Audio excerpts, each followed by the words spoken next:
ইব্রাহিম আলাইহিসসালাম কেন মূর্তি ভেঙেছিলেন? সেই সময়ের মানুষগুলো শিরকে লিপ্ত থাকতো। তারা বিভিন্ন ধরনের মূর্তি তৈরি করে তাদের উপাসনা করত। ইব্রাহিম আলাইহিসসালাম ছোট থেকেই তার জাতির মূর্তি পূজা দেখত এবং নিজে নিজেই উপলব্ধি করত যে এই মূর্তি কখনোই স্রষ্টা হতে পারে না। এই মূর্তির কোনোই শক্তি নেই, এটা শুধুই মানুষের বানানো একটি পুতুল মাত্র।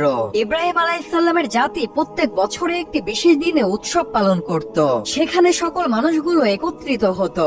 ইব্রাহিম আলাইহিসসালাম এই সুযোগে নিজেকে অসুস্থতা দেখালেন, যাতে করে সেই উৎসবে তাকে না যেতে হয়। গ্রামের সকল মানুষগুলো সে উৎসবে গেলেন, কিন্তু ইব্রাহিম আলাইহিসসালাম একাই বাড়িতে বসে থাকলেন। যখন তিনি দেখলেন গ্রামের আর কোনো মানুষ উপস্থিত নেই, তখন তিনি হাতে লোহার কোড়াল নিয়ে মূর্তির মন্দিরে ঢুকলেন এবং সেখানে যতগুলো মূর্তি ছিল সব ভেঙে তছনছ করে ফেললেন। শুধুমাত্র একটি বড় মূর্তিকে ভাঙলেন না এবং সে বড় মূর্তির হাতে সে কোড়ালটি থুয়ে দিলেন। এরপর কি ঘটেছিল তা জানতে সাবস্ক্রাইব করুন।